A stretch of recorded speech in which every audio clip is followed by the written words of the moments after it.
ہونا ہے۔ اللہ نے کہا کہ صاحب مال ہو جاؤ تو حج کرو، تو حج کرنا ہے، کبھی وہ نہیں کام کرنا ہے جس کام کے لیے اللہ رب العزت نے روکا ہے۔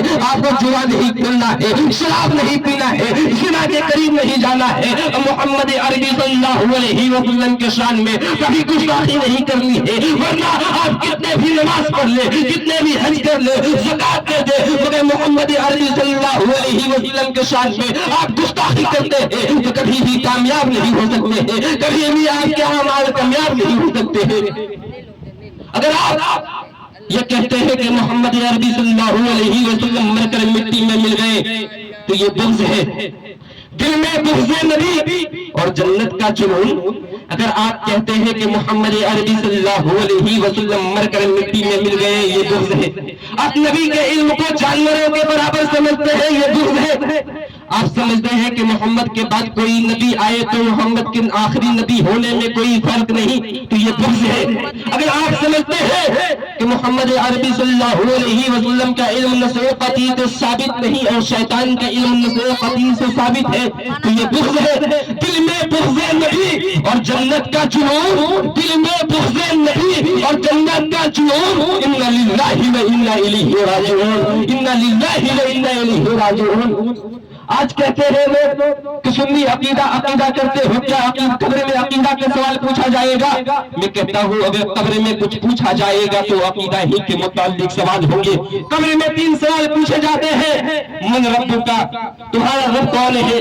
یہ عقیدے کے حساب سے ہے، اس لیے کہ ہندوستان پورے دنیا میں 33 کروڑ بت کو پوجنے والے ہیں۔ اگر عقیدہ درست نہ ہوتا تو ہم بھی کسی کو بت کو پوج رہے ہوتے، مگر ہمارا عقیدہ درست ہے اس لیے ہم اللہ کو ایک مانتے ہیں۔ من رب کا، تمہارا رب کون ہے؟ یہ بھی عقیدہ ہے۔ اس کے بعد دوسرا سوال ہے ما دینوں کا، تمہارا دین کیا ہے؟ یہ بھی عقیدے کے متعلق ہے۔ اور تیسرا سوال ہے ما تقولون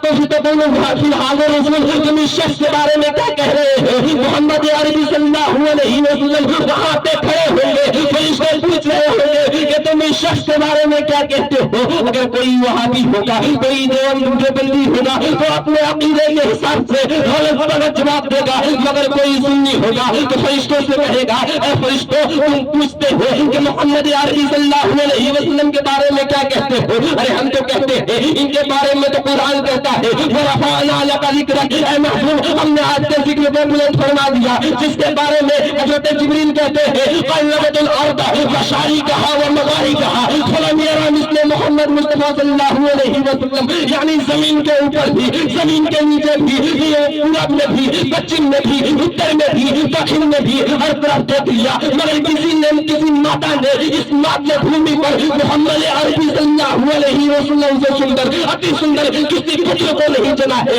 اور یہی نہیں بلکہ جس کے بارے میں اعلیٰ حضرت ارشاد فرماتے ہیں جب ان کی بڑائی کی بات آئی تو ہم کہتے ہیں سرور کہوں کہ مالک و مولا کہوں تجھے، باغ خلیل کا انہیں زیلا کہوں تجھے، جب ان کے علم غیب کی بات آئی تو ہم کہتے ہیں کعبے کے بدر تجھا تم پہ کرے درود، تیمار شمس تجھا تم پہ کرے درود، اور کوئی غیب کیا تم سے نیہا ہو بھلا جب نہ خدا ہی جھکا تم پہ کرے درود۔ اور جب ان کی زندگی کی بات آئی تو ہم کہتے ہیں تو زندہ ہے واللہ، تو زندہ ہے واللہ میرے چشم عالم سے چھپ جانے والے۔ ہم سنیوں سے پوچھتے ہو، ارے ہم سنیوں کا عقیدہ یہ ہے کہ محمد عربی صلی اللہ علیہ وسلم قبر میں آئیں گے، ہم ان کے قدموں کے طرف جھکتے ہوئے نظر آئیں گے، فرشتے پوچھیں گے اے کیا کر رہے ہو، کیا کر رہے ہو؟ اب کہیں گے اب تو پائے ناز سے اے فرشتوں کی روح، اب تو پائے ناز سے اے فرشتوں کی روح، دردے پہنچا ہوں یہاں اس دل ربا کے واسطے، مر کر پہنچا ہوں یہاں اس دل ربا کے واسطے۔ فرشتے کہیں گے تم قبر میں یہ حال ہے، آگے کیا کرو گے؟ ہم جواب دیں گے کہ جب آگے آئے گا محشر میں ہوگا تو ہم کہیں گے، ہم یہ کہیں گے کہ ہم حشر میں لہرائیں گے تحشر جسم نور کا جلوہ فرما ہوگی مفترات رسول اللہ کی، اور ہم یہ کہیں گے کہ پیش حق مدہ صفحات کا سناتے جائیں گے، آپ روتے جائیں گے، ہم کو ہنساتے جائیں گے، رساتے دی ہے خدا نے سامنے محبوب کو جرم بھولتے جائیں گے اور چھپاتے جائیں گے، اور حشر میں ہوگا ہمارا داخلہ شان سے، حشر میں ہوگا ہمارا داخلہ عال شان سے ہم یا رسول اللہ کا نعرہ لگاتے جائیں گے، ہم یا رسول اللہ کا نعرہ لگاتے جائیں گے۔ میں عرض کر رہا تھا اللہ رب العزت نے انسان کو اس لیے پیدا کیا تاکہ جان سکے، اس کی کوالٹی جان سکے۔ تو ہمیں چاہیے وہ کام کرے جس کام کا حکم اللہ رب العزت نے دیا، اور جس کام سے روکا اس کام کی طرف ہرگز نہ جائے۔ بس ایک بات بتا کر میں اپنی جگہ لوں گا۔ حضرت رومی ارشاد فرماتے ہیں ایک ملک ہے لوگوں جس ملک کا قانون بہت عجیب ہے، جس ملک کا قانون بہت ہی نرالا ہے، جس ملک کا قانون بہت ہی ڈیفیکلٹ ہے۔ اس ملک کا قانون یہ ہے کہ اس ملک کے پہلے تاریخ کو اس ملک میں اگر کوئی آدمی آتا تو اسے بادشاہ بنا دیا جاتا، اسے بادشاہ بنا دیا جاتا۔ سال بھر کے لیے اسے بادشاہ بنا دیتے، مگر اس کے سامنے شرط رکھتے کہ تمہیں سال بھر کے لیے بادشاہ بناؤں گا، مگر جیسے ہی سال ختم ہوگا تمہیں ایک ایسے جگہ پہ چھوڑ آؤں گا جہاں کا بہت ہی پرخطر حال ہے، جہاں کا ماحول بڑا ہی گڑبڑ ہے، جہاں کا ماحول بڑا ہی ڈراؤنا ہے، جہاں کا ماحول بڑا ہی خوفناک ہے۔ اگر وہ راضی ہوتا تو اسے اپنے ملک کا بادشاہ بنا لیتے، اور نہیں راضی ہوتا تو جس کام سے گیا تھا کرتا واپس آ جاتا۔ یہی دستور تھا۔ اپنے ملک کے پہلے تاریخ کو لوگ کھڑے ہو جاتے ہیں، ملک کے باؤنڈری پہ کھڑے ہو جاتے ہیں۔ ایک آنے والا آتا ہے، اس کے سامنے یہی شرط رکھتے ہیں کہ میرے ملک کا قانون یہ ہے کہ میرے ملک کے پہلے تاریخ کو جو آتا ہے اسے بادشاہ بنا لیتے ہیں، مگر یہ شرط ہے وہ اللہ کا بندہ پردھان منتری بننے کے لیے تیار ہو جاتا ہے، بادشاہ بننے کے لیے تیار ہو جاتا ہے۔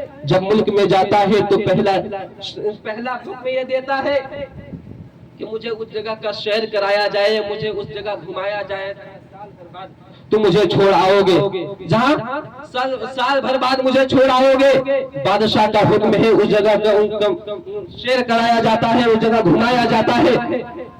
پھر دوسرا حکم یہ دیتا ہے کہ میرے ملک سے لے کر، میرے قلعہ سے لے کر جہاں پر مجھے چھوڑ آؤ گے وہاں کا خوبصورت راستہ بنایا جائے۔ بادشاہ کا حکم ہے، بہت خوبصورت راستہ بنایا جاتا ہے۔ تیسرا حکم یہ دیتا ہے جہاں مجھے چھوڑ آؤ گے وہاں خوفناک جگہ ہے، وہاں کی جنگل جھاڑیاں صاف کرائی جائے۔ بادشاہ کے حکم سے وہ بھی ہوتا ہے، اور یہاں تک کہ وہاں پہ بہت ہی خوبصورت قلعہ بنوا دیتا ہے۔ جیسے ہی سال ختم ہوتا ہے بادشاہ انتظار کرتا ہے، کہاں ہے وہ لوگ جنہوں نے مجھ سے یہ عہد لیا تھا، جنہوں نے مجھ سے یہ پیمانہ لیا تھا کہ سال بھر کے لیے بادشاہ بنائیں گے مگر سال ختم ہوتے ہی تمہیں اس جگہ پہ چھوڑائیں گے۔ وہ انتظار کرتے ہیں مگر لینے والے مجھ سے وعدہ لیا تھا کہ جیسے ہی سال ختم ہوگا میں تمہیں بادشاہت سے ہٹا کر کے اس جگہ پہ چھوڑ آؤں گا۔ وزیر جاتا ہے، ان لوگوں کو لے کر آتا ہے، ان لوگوں کو لے کر آنے کے بعد بادشاہ سوال کرتا ہے، بادشاہ پوچھتا ہے تم نے مجھ سے وعدہ لیا تھا، تم نے مجھ سے پیمانہ لیا تھا کہ جیسے ہی سال ختم ہوگا تم مجھے وہاں پیتے ہیں اپنے دل کے تختی پر اسے نوٹ کر لے۔ انہوں نے کہا اے بادشاہ سلامت، آپ ہمیشہ کے لیے ہمارے بادشاہ ہیں۔ بادشاہ پوچھتا ہے آج سے پہلے تو تمہارا قانون یہ نہیں تھا، آج سے پہلے تمہارے ملک میں جو آتا تھا صرف فقط سال بھر کے لیے بادشاہ بناتے تھے، مگر تمہارے ملک کا قانون کیوں بدل گیا، تمہارے ملک کا دستور کیوں بدل گیا؟ انہوں نے جواب دیا تھا آج سے پہلے جو لوگ بھی آتے تھے بہت بے وقوف تھے، وہ لوگ آتے تھے مگر انہیں معلوم تھا کہ ایک نہ ایک دن اس جگہ، ایک نہ سال بھر کے بعد یہاں پہ اس جگہ کو چھوڑ کر چلے جانا ہے، مجھے اس جگہ پہ چلے جانے کی تیاری کیے ہیں جہاں آپ کو جانا ہے۔ یہ بات ملا رومی لکھنے کے بعد نیچے لکھتے ہیں اے دنیا والوں سنو سنو، اے دنیا والوں سنو سنو، اے گڑھوا کے مسلمانوں سنو، اے گاندھی جھمریا کے مسلمانوں سنو، یہ کسی ملک کا قانون نہیں ہے، یہ کسی ملک کا قانون نہیں ہے، یہ سعودی عربیہ کا قانون نہیں ہے، یہ پاکستان کا قانون نہیں ہے، یہ جاپان کا قانون نہیں ہے، یہ امریکہ کا قانون نہیں ہے، یہ افریقہ کا قانون نہیں ہے، یہ کسی ملک کا قانون نہیں ہے، بلکہ یہ قانون ہر پیدا ہونے والے بچے کا ہے۔ جب کوئی بچہ پیدا ہوتا ہے تو اس کے والدین، اس کے گھر والے، اس کے دادا نانا اسے اپنے کاندھے پہ بیٹھا لیتے ہیں، اپنے سر پہ بیٹھا لیتے ہیں انہیں بادشاہ بنا دیتے ہیں اور اس کی پرورش ایک بادشاہ کی طرح کیا جاتا ہے، مگر وہ بچہ بڑا ہوتے جاتا ہے، اسے معلوم ہوتا ہے کہ مجھے ایک نہ ایک دن اس دنیا کو چھوڑ کر جانا ہے، اس دنیا کو چھوڑ کر اس دنیا کو خیر بات کرنا ہے، مگر کوئی تیاری نہیں کرتا ہے، وہاں کی کوئی تیاری نہیں کرتا ہے، مگر اسی میں سے کچھ لوگ ہوتے ہیں جو اس دنیا میں رہ کر وہاں کی تیاری کرتے ہیں جہاں انہیں جانا ہوتا ہے۔ قسم خدا کے مسلمانوں، جو اس دنیا میں رہ کر وہاں کی تیاری کرتا ہے جہاں اسے جانا ہوتا ہے، وہ اس دنیا میں بھی کامیاب ہوا کرتا ہے اور وہاں جانے کے بعد وہاں بھی کامیاب ہوا کرتا ہے۔ اس لیے آپ سے گزارش ہے کہ آپ وہ کام کریں جس کام کا حکم اللہ رب العزت نے دیا ہے۔ یہ وہ باغ ہے جس کے ہزاروں مالی تھے، سکندر اس دنیا سے گیا تو دونوں ہاتھ خالی تھے۔ اب اسی چند کلمات کے ساتھ میں اپنی گفتگو کو ختم کرنا چاہتا ہوں۔ مجھے بولنے کہنے میں جو بھی غلطیاں خامیاں ہوئی ہو میں توبہ کرتا ہوں، توبہ استغفر اللہ ربی من کل ذنب واتوب الیہ۔ طوفان نوح لانے سے چشم کیا فائدہ، گر اثر کرے تو یہ قطرہ ہی کافی ہے۔ وما علینا الا البلاغ۔ السلام علیکم۔